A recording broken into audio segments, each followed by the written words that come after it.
Jay, thank you so much for being here today. We're really excited for this conversation. Me too. Thank you for having me. I'm super stoked to get into it. For people that are just tuning in and, meeting you for the first time, you mind giving us just like a little recap, some context about your story before we get started? And I know we'll go a lot deeper into specifics, but for now, what would you say for people, just tuning in for the first time? Sure. So I'll give you kind of the shorter version. But basically, I was born in Costa Rica, and I was adopted at age 3 with my older brother. He was 2 years or is 2 years older than I am, and we were removed from our house by the government in Costa Rica, and we spent some time in the orphanage, which I don't really remember too much of. There are like little bits and pieces here, but not too much of it. And so we got adopted with a family that was in Boston. So we moved there, and it was kind of like everything that I had dreamed of. All I wanted was to have a family, and I finally got that. And it was really like an amazing, like special experience to have that. Um, and so everything kind of was going pretty well the first couple years, and then due to my dad's job, we had to move to Belgium. And so obviously, as an adoptee, adapting is kind of something that we naturally are forced to do. And so that move wasn't really that hard to do, but it was kind of confusing to understand because it was like new languages and new cultures and new friendships. So we picked up as a family and we moved to Belgium, but my brother was struggling quite a bit in the adapting process. Where I was thriving, he was kind of doing the complete opposite, and we couldn't really figure out why. And so once we moved to Belgium, my parents got him into therapy because there were things going on that we just didn't know. And there was a lot of resentment towards me because I was adapting so well and he wasn't. And so when I was 7 and he was 9, he kind of asked himself, like, why does Jay deserve this? And why am I struggling? And so he tried to kill me. And so that was kind of the beginning of a really big like shatter of the family for us because they're trying to figure out like what is going on and how do we help, but also how do we keep Jay safe. And so throughout this entire process, we had to move again, and this time to Spain.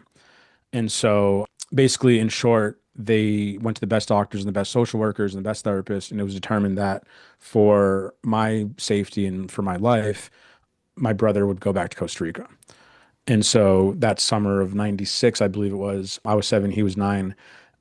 We moved to Spain, to Barcelona. And then as I kind of settled in, he left right before I went to school, starting that September.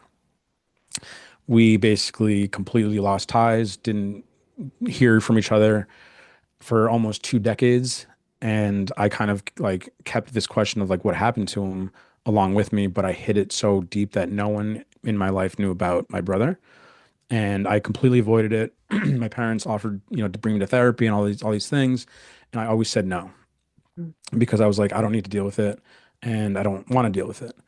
And then later on in life, excuse me, I basically decided that I needed to go to therapy and understand how it had affected me and how it was affecting me as I was moving forward in my life. And through that process, I feel like I really got to know myself a lot more. And it ultimately brought me back to Costa Rica, which I was so scared of doing, and connecting with my youngest sister and finding out kind of everything that happened with my family, 11 other siblings, what happened to my biological mother, and all of these like confusing things that I had always questioned but didn't have answers for. Wow. Yeah. Thank you for sharing that. Of course. There's so many jumping off points that we could take to this. One thing that really sticks out to me is, do you remember the day that your brother left? Yeah, I mean, I remember pretty much that entire era Mhm. pretty vividly, even though I was so young. There are things that I definitely have blocked out, but for the most part, I mean, the day of, I remember like it was yesterday. Mhm. And I explained in my book, like in detail, kind of how that day went down. Mhm. Um, like I remember the music that was playing. I remember like how hard it was to watch him walk away. Mhm. Um, yeah, it was definitely like the hardest day of my entire life. Yeah, I can imagine. Did you feel like there was a transition process within your family, or was it just kind of like, this is the new dynamic now, this is what we're doing? There was I mean, it's funny because like I don't really remember how the family dynamic changed, Mm. but I have talked to my mom about it recently, and she was like, yeah, there was definitely some tension between me and them. Like there was definitely I don't remember being angry, but there was definitely some anger and resentment towards them. But for the most part, like again, the word adapting always comes into play because from such a young age, that's what I learned to do as a means to survive. And so I think that when that happened, I was just kind of like, all right, we just have to move forward and this is just how it is now. Yeah. Yeah, I think that's something that we do often as adoptees is just adapt and mask and assimilate and do what we Yeah. can to survive. Yeah. Mhm. Oh. And when you had talked to us in our previous discussion about how therapy was something that was kind of stigmatized to yourself growing up, and you mind sharing a little bit more of why that was and how you kind of got over that to get to where you are right now? Of course. I think that like I saw my brother go to therapy because in my mind there was something wrong with him. Like he was sick, so he had to go to a doctor to figure out what was going on. And so when my parents were like, "Hey, you should go to therapy and talk about this," I was like, "Does that mean that I'm sick or is there something wrong with me?" And so I basically just like avoided it because in my mind, people who couldn't handle life went to therapy. They needed someone else to help them go, navigate through it. And so I basically avoided it at all cost as a means to, I think, proving to myself that I was okay. And to the people that were closest that experienced those things with me, like, oh, I'm fine. That didn't affect me. And there's nothing wrong. But I do kind of like find myself asking myself, like, was it therapy that I was avoiding, or was it like vulnerability that I was avoiding? Mhm. Right. And to me, it's like the strength came from just hiding it all and carrying it all by myself. And I had to change that mindset to understand that, like, it is okay to speak to people and ask for help and to like help and to get help carrying those things that weigh you so down. Right. Yeah, I think that's like the hardest part is getting comfortable with asking for help. That can be the hardest part, as you're saying. Looking back at your journey, how can you distinguish what for you was survival and when did, truly actually healing begin? Were there any moments when you realized that they weren't the same thing or that like, oh my gosh, I've been putting on this survival act up until now, or was there any kind of moment like that where you felt that? Yeah, I mean, I think that like surviving and healing are so different, but they work together so in such a way Hmm. where surviving and like coping is kind of like how you get through the day. And then healing is understanding why some days are so hard. I think that for so long, I basically did like what society told me to do, where I graduated college, I built a career, I got married, I traveled, I did all those things, and I basically was functioning, right? And so from the outside, to me, survival and functioning was the same thing. And if I'm functioning well, then I must be healed and everything must be okay, right? But what I realized is that like I was confusing survival with healing. And so um, like healing doesn't it what I think what changed was I realized that healing doesn't like disappear. It doesn't make the pain disappear, but it allowed me to stop organizing my life around avoiding the pain, Hmm. right? Um, and like I learned how to respect and feel the pain. Hmm. Um, and so I think that was like the biggest, does that make sense? That's like the biggest like difference, I guess, Yeah. between the two.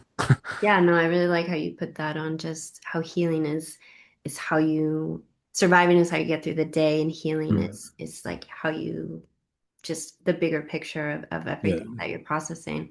Something that I've heard many times from my own journey that really bothered me is when I talk about my feelings of adoption or my story being a little critical. Sometimes people say like from family members would say to me, I really hope one day you find healing with all of this.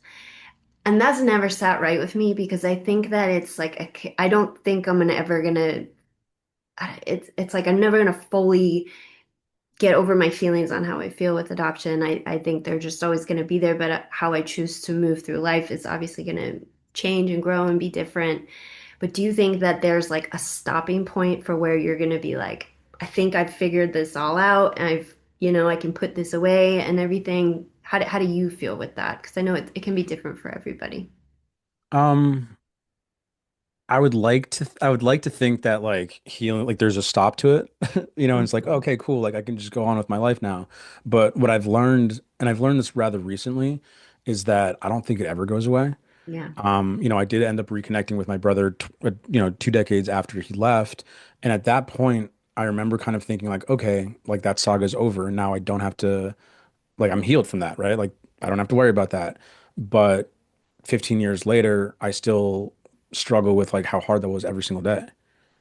And so, no, I don't think that like just because you do the work and because you're working on the healing, it's not going to eventually just be like, okay, I'm fixed. Yeah. But it's just like learning how to live alongside it, Hmm. you know? Yeah. No, I appreciate you saying that because I think that's something a lot of non-adopted people don't fully understand is that this Yeah. this is a journey that we have for the rest of our lives, and being adopted is like a lens in which we now see life through in different ways.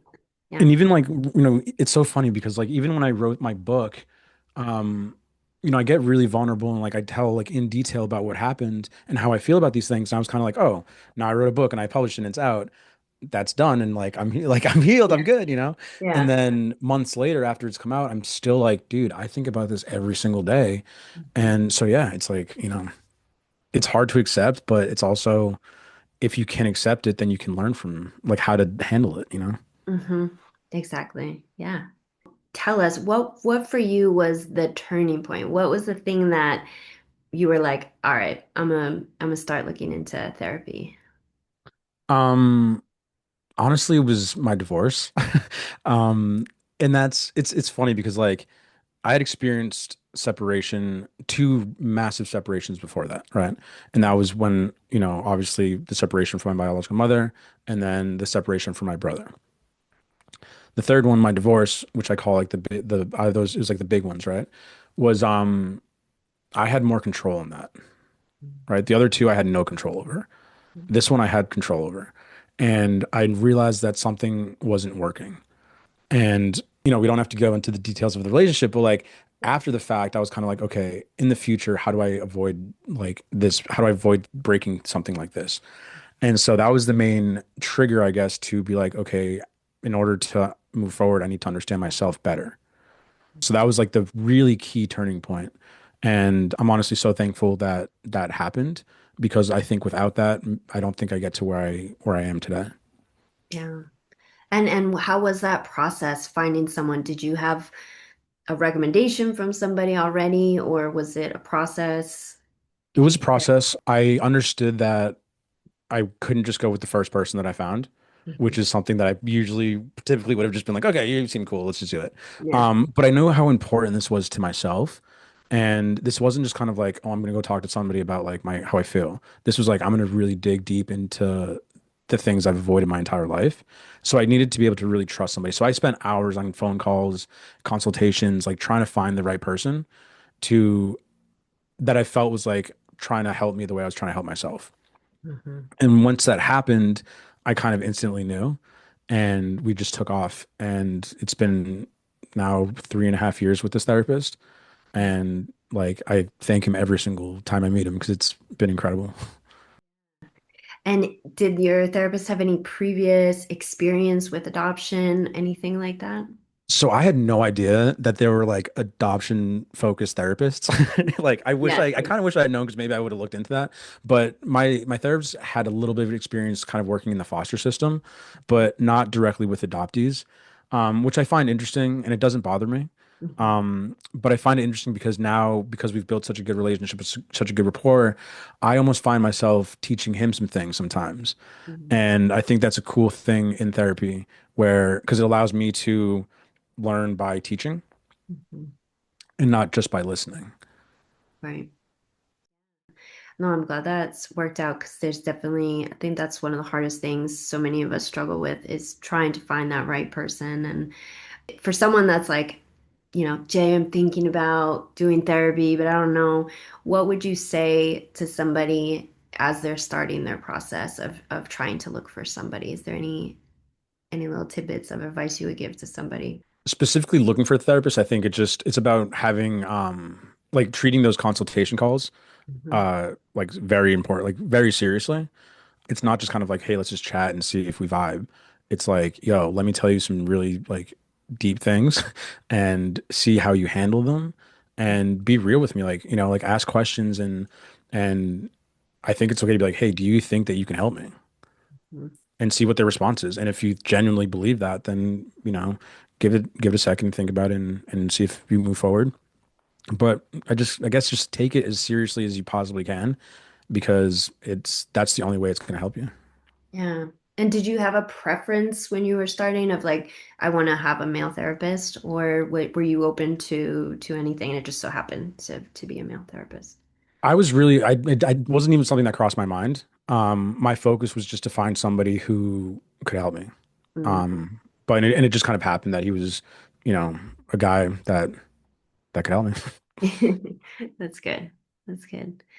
Many adopted people carry questions around their identity, belonging, and self-worth. And so, how do you think adoption intersects with some of those messages men receive about strength, independence, and emotional expression? Um, I think adoption and masculinity like reinforce each other in such a weird way. Mm. And that's because of the society that many of us grow up in. Like as an adoptee, there are so many questions that exist long before we even have words for them, right? And there comes the word adaptability again, is that we're forced to adapt to things. And that means we can read rooms very well. We find ways to fit into different places. Um, and I think that what that does is minimize our questions.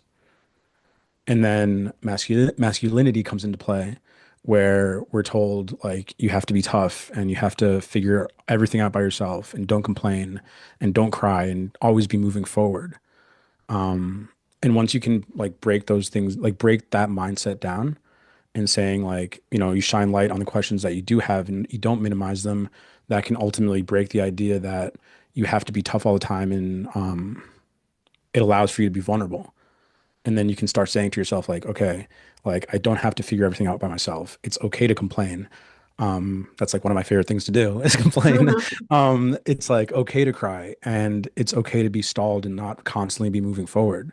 But I think the society that we live in right now, it forces those two things to clash in such like a negative way and breaking them because they both have to exist, they're going to exist.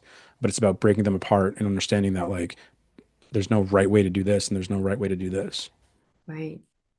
And one of the things we had talked about on our call beforehand was how the adoption community in itself is tends to be a predominantly female space. There's just like a lot, and not to say that there are not male adoptees out there, and there are some great male adoptees doing amazing things online and and offline. But how has that been for you navigating these spaces, and have you been able to find your people, so to speak? Yeah, I mean, I think that um, it can be really tough to be vulnerable in spaces, and in the adoption community, I'm very thankful because I've met a lot of guys that you sit down and talk to, and like you can talk about the things that hurt and the things that make you sad and the things that are painful, whatever. And there's definitely a space for that I found, and I really appreciate that because there's never any judgment or I think, and part of that is because we experience such similar things in different ways. I think men in general need to be more willing to open up about these things and more accepting. Like, I think if someone sits down with you and starts telling you about like the things that really bother them, the things that really affect them, it's about listening with empathy and being there for them rather than being like, dude, just get over it. It doesn't matter because that can do like a lot of damage, where the other side of it can do a lot of help. Hmm. Yeah. Was it hard for you at all to find these kind of spaces when you were first entering? Or I should rewind back. How did you come across the online adoption space? How did that Um, come to be? So I honestly was just trying to do some book promotion. And so I was reaching out to like a bunch of different adoptee groups and someone had put out my story just to kind of help. And then someone just like messaged me and they're like, "Hey, you're in LA, right?" And I was like, "Yeah." And they were like, "Dude, do you know about this adoption group?" I was like, "I have no idea that I'm like, there are other people that are adopted out there, And I was like, what do you mean? And so then it just kind of like naturally flowed through there, and it opened my eyes. And I was like, oh my God, it's like there's so many people out there that just like get it. And now it's like I meet once a month at least with this specific group here in LA. And I look forward to it like every single month because I'm just surrounded by people that are, like they understand the things that we go through, obviously. But it's just such empathy and such just like it's so like healing. Hmm. Yeah, absolutely. To just be with people that get it. And Hmm. yeah, it's such a great feeling. Did you have any interaction with people that were adopted growing up? Did you have anybody in your circle? There was, and oddly enough, like, it's funny because I was like, oh, I didn't know there were adopted people out there. But oddly enough, like in high school, there was like 73% of my class was adopted. What? Yeah, which was crazy. But the thing is that, like, looking back, it wasn't ever talked about, or we never like supported each other with it. It was just kind of like, all right, whatever. Mhm. And I think that everyone was like so in the fog that we didn't even think to help each other through it. It was like kind of this, oh, we don't talk about that. So yes, I've been surrounded by adopted people a lot in my life, but it wasn't until the last year or so that I understood that like there's support around that. Mhm. Wow, that's crazy. I've never heard of that. Yeah. 70%. Yeah, it was a ton of adopted. It was crazy. And like I look back, I'm like, why didn't we ever like have like class meetings about this? But like I'm like, we Yeah. probably should have done that, but I don't think anybody was ever even really thinking about it. Right. Yeah, that's something that I can definitely speak to as well. Like I grew up and three out of four of my sisters were adopted and we just like never talked about it. Yeah. And then once we got older, we did start talking about it. We had like vastly different experiences and opinions about it. And yeah, it's crazy. A lot of the journey is just so internal that we have for so much of Yeah. our life that we just kind of think this is the normal. And like, yeah, just roll with this and just sit with Right. that. Yeah. Wow. And how was that as an adoptee, just having to pick up and start over in different schools and stuff? Like, obviously, I think for any kid that's challenging, but if you put on that extra adoptee layer, like, how do you, looking back at that, like, what do you think? I had no Like, problem with it, to be honest. I was yeah. like, yeah, it's crazy. It didn't bother me. Like it bothered me leaving my friends and my teachers, and like when I lived in Belgium, I loved living in Belgium, Mhm. despite everything that happened there. But like in terms of just adapting to new cultures and to new languages, I picked it up like it was no problem. Um, Yeah. so we were talking about just, yeah, your adaptability to just move from place to place is, yeah, that's really impressive. And It's almost, to be honest, it's almost like a curse now. And I fully blame my mom for this because I'm kind of like always ready to be like pick up my stuff and leave. I'm like, yeah. hey, I've been in California now for 10 years, almost 11 years. And I'm kind of itching. I'm like, okay, where's the next place? So, Mm, like I think the world's too big to just be locked in one place. And I think it's because of my childhood. yeah. But yeah, anyway. What using that opportunity, one of the things you had said at the beginning was that you were very afraid at first about going back to Costa Rica. And Mhm. you mind just speaking a little bit more on that? I know that's something many of us share of that fear of going back. And what was your experience like with that of just before going back? Like what was in your head? Put us in your head a little bit of what some of those fears might have been. Um, it's always been my biggest fear, but that sense of fear changed over time. Hmm. When I was a kid, and when I was in my teens, I guess it was a fear because I didn't know anything about it, and all I knew was that like, or I had just assumed that terrible things had happened there, and so I was just scared of it, and I didn't really know why. As an adult, before going to therapy, I was just kind of like, this is a world that's a world that I don't know, and I don't know what happens if I go there. Then, as I started kind of the process, and before I got into reunion, it was scary because it was sad because I thought I would be going back to Costa Rica as an outsider. And I didn't want that because I'm like, dude, this is my country, right? This is like where I'm from. And I don't want to feel like a tourist and I don't want to go to the resort and I don't want to go to the beach because that's not the Costa Rica that I know. Right. And it's not what I wanted to accept. And then once I got into reunion, I connected with my younger sister. And in October last year, that's when I decided to go down for the first time. And it helped connecting with her because I felt like I was going back as a part of it and not as an outsider. And so that helped the fear a little bit. But then there was also this fear because what if I run into my brother who I no longer talk to? What if like I go down there and I feel so out of place and like I speak Spanish and I can try, I can communicate, but what if like I don't feel like I belong there? What if my sister doesn't accept me? There were so many different things. And then I remember the day that I was leaving, one of my best friends was driving me to the airport. He came over to my house and bags are all packed. I'm about to walk out the door and I was like, dude, I can't do this. I can't go. And he's like, what are you talking about? And I just started bawling my eyes out. And I was like, dude, I can't do it. I was like, I cannot. I was like, I can't face this. And we sat down for a second. He's like, dude, you're about to miss your flight. And I'm like, yeah, that's the point. But then I just said to myself, I like went into my room and I kind of calmed myself down. I was like, look, man, like this is what you've worked up to. And like this is facing your biggest fear. And once you get through this, it'll open up a world of the next. And that's what I did, you know. Yeah. But it was very scary. It was Yeah. very, very scary. Yeah. And someone who's taken that trip too, it's crazy. Yeah. And were Mhm. you going down by yourself?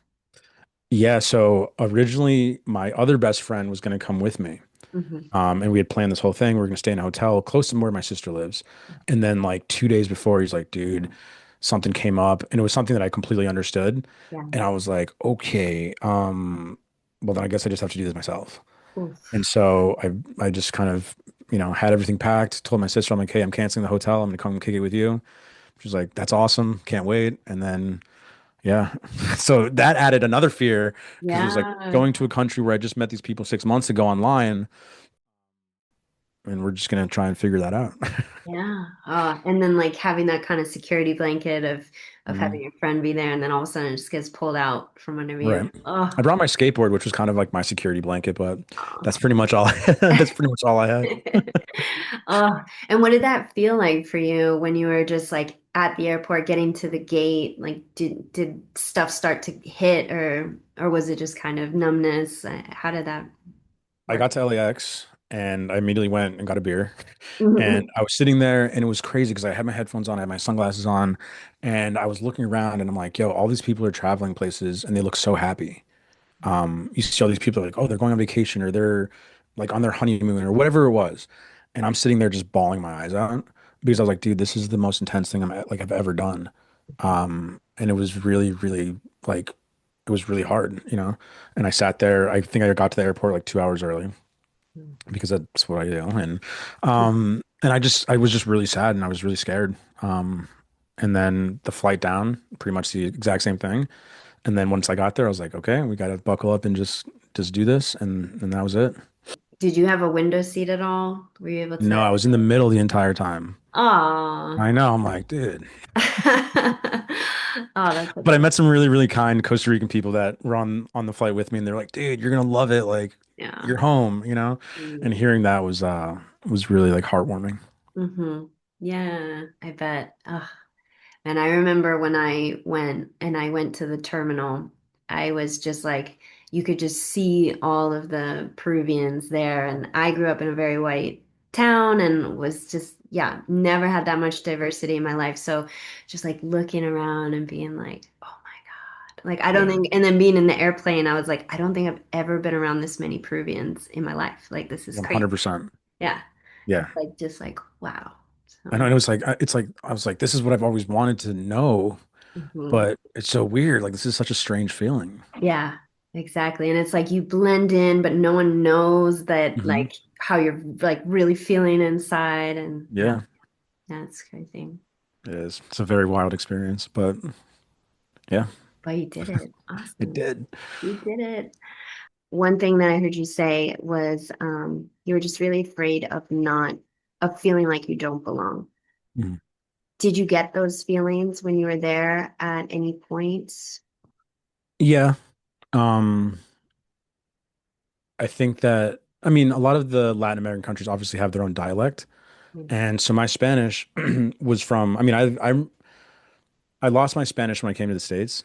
And then when I moved to Belgium. And then when I moved to Spain, I had to relearn Spanish. So a lot of my Spanish is Spain dialect, Okay. which is a lot different than Costa Rican Spanish. Yeah. Now, when I lived in New York, I learned how to speak more of like a Puerto Rican Dominican version of that. So I could get by. Now, Costa Ricans speak an insane type of Spanish. And Yeah. so when I'm down there, people just naturally talk to you. And sometimes I look at my sister, I'm like, yo, I have no idea what they just said. And they're looking at me like, why don't you understand? I'm like, I'm sorry, but I'm not really from here, but I'm kind of from here. And so, yeah, like you feel out of place, which sucks, but it's just something that's part of it. And then even just like not knowing the certain types of foods or the certain types of drinks that they have or all of the culture that I just didn't know, um, is just a reminder that you're not fully part of it. Yeah. You know? Yeah. I'm definitely resonate with that. And what was something, was there anything that when you went there just surprised you from what you had already, from preconceived thoughts of what you had thought Costa Rica would be like to how it was when you first got there? Were anything that just surprised you in a good way, in a bad way, anything? Um, I think the best takeaway was that so when I was on my search, right, I had reached out to a couple different groups on Facebook to help me find my family. And over 300 people reached out to me and they're like, dude, we're going to help you figure this out. And online, I saw that there was just like this such empathy and care like within the people and this willingness to help. And I went down there hoping that that was how it really was in real life. And it was. And so that was like the biggest surprise that I loved so much. I was like, dude, these people really care. And it's like so rooted inside of them. And that's something that I think through therapy I had found within myself and something that I had hid for so long is like that empathy and that care for myself and for others. And so it just kind of like it just revamped that understanding that it is rooted inside of myself. So that was like the biggest surprise and great surprise and takeaway from my trip that it's like a natural thing, you know? I love those kind of discoveries where you're just like, some things were always meant to be, or just always a part of who I am, or just Right. like, you know, seeing parts of the culture and it's like, "Ah, I've always been like this, or I've always, that's Yeah. resonated with me. It's really powerful. Was Costa Rican culture ever something that was fostered from your family growing up? It was like completely different or distant, Hmm. which I honestly don't mind. I think, and there's some people that disagree with me on this, but I think that once adoption happens, it's nice to include the culture, but it's also okay not to. I think where I where I draw the line is in language. I think it's very important to try and keep the language that the adoptee is from, because later on in life that can help tremendously when trying to do your search. But everything else, I'm like, yeah, you're getting taken into a different world. Um, and I think naturally, like sometimes the things get forgotten. And it doesn't bother me because now as an adult, I'm learning my culture. Right. So yeah, it was never really held on to. Did you have any, I know you bounced around a lot. Did you have like a mix of diverse people in your lives? Did you have that connection to Central American culture? Not really, because in the States it was all white people. Mm, In Belgium, it's Belgians. It's not like America, like where it's a melting pot. It's just they have their cultures, obviously. And so I was very, I know a lot about the Belgian culture. I know a lot about the Spanish culture, but I didn't really have access to anywhere else. And I never really questioned it either because I was so happy that I had this new life, and I like never it never dawned on me to think about it mm-hmm. until later on in life, obviously. I know, and that's such a luxury to be able to, as we were saying, like have that base of a language to be able to communicate. How do you feel like when meeting your family and different family members, I know you're saying there was still some struggle with the dialects and everything, but you were able to connect a lot easier that way. Yeah, I mean, my sister makes fun of me and she's like, dude, I'm the only person that can understand what you're saying. Um, but but I'm like, I can understand everybody. Mhm. But yeah, I mean, it's tough because like, yeah, the dialect is hard, but for the most part, I felt pretty comfortable. And the more I go down there and the more, I speak to my sister every single day now in Spanish. And so the more I use it, it's like I'm adapting to it. And I've learned very quickly how to use the Costa Rican dialect, um, which Mm-hmm. I love. And my sister's even said, she goes, it's so weird because you talk like you're from here now. That's And awesome. in my mind, I'm like, yes, Yeah, it's the Yeah, biggest compliment. It's the totally. biggest compliment. Yeah. And then someone once told me, like, you sound like you learned your Spanish in Peru. I'm like, Hmm. yay. Yeah, Like, it's like that the sounds so best fun. thing. You're like, yes, finally. Yeah. People have no idea how those little things just hit home. Totally. 100%. Yeah. And so your search for answers eventually led to reconnecting to your biological family. And Mhm. did that journey change the way that you understood yourself? And where were the things that you just were the things that you discovered anything that surprised you about yourself too? Hmm. I think that I don't know. I don't know if it really changed me, but I think it changed something inside of myself. Like when I went to Costa Rica, and the only person that I connect with is my younger sister. I don't know or talk to anybody else. But seeing like someone that has the same mannerisms as I do, like hearing my laugh from somebody else, Mhm. seeing my eyes, and like my sister and I have the same eyes, we have the same smile. My niece and my nephew look like I do when I was little. I think that changed because it was something, and a lot of adoptees, I think, experience this where we feel we don't look like our families. And that has always bothered me. Like all of my cousins, like they can do this weird thing with their thumbs. I can't do that. They all grow the exact same beard. I don't, right? I can grow a beard, but like it's different. And so that definitely changed a lot. Yeah. Yeah, I think just that's the biggest one. yeah, having those genetic mirrors to just see Yeah. for the first time. And it's like something that I just always wanted. Mhm, definitely. Well, if you could sit down with the younger version of yourself, the version that was confused, carrying questions and trying to make sense of just everything, what would you say to him now? What would you say to little Jay? Um, it's funny because like my initial answer is I want to say like, dude, you're gonna eventually like find yourself and you're gonna find your family and you're gonna go to Costa Rica. But if I really think about it, I don't think I would tell him that because I did all of that by myself and it was really, really hard to do. And so that's something that I'm really, really proud of. And so I know that doesn't really answer your question, but like that's something that I wouldn't tell him, right? I would let him experience that the way that I did because it was such a special thing that I did for myself. Mm, What I think I would say is that the questions that I have are nothing to be ashamed of. It's just like part of being a human. I think that I would say like don't be afraid of asking for help sooner, and not because it would have made life easier, but because healing doesn't have to wait until you're exhausted to happen. I would say like be patient, which, and I'm laughing because that's something that I know younger Jay would be like, dude, what are you talking about? Because I would struggle with patience for sure. But I would say be patient because the answer to those questions are coming. And so is healing. And I think above all of that, so is peace. So I think the biggest thing I would say is probably just like be patient and it's okay to feel the way you're feeling. And it's 100% okay to be lost and you're going to get lost. And that's totally fine. mm. Would you have wished that you had pursued therapy sooner, or do you think everything just happened in its own time? I think that I think it happened exactly when it needed to. Like when I was ready. When I Mhm, was young, I wasn't ready to face that. And that's why, or one of the reasons why I was so against it. And that's subconscious. I don't think I even knew that I wasn't ready for it. So I think it happened exactly when it needed to. But I think I probably could have asked for help a little bit sooner. mhm, mhm. Yeah. Yeah.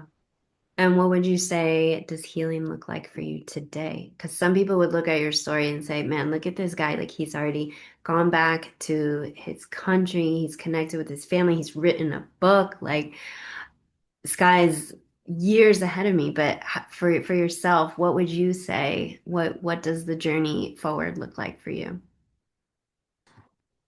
I think that like, and it's kind of what we talked about earlier, where healing right now looks for is it's the understanding that it isn't the end of the journey.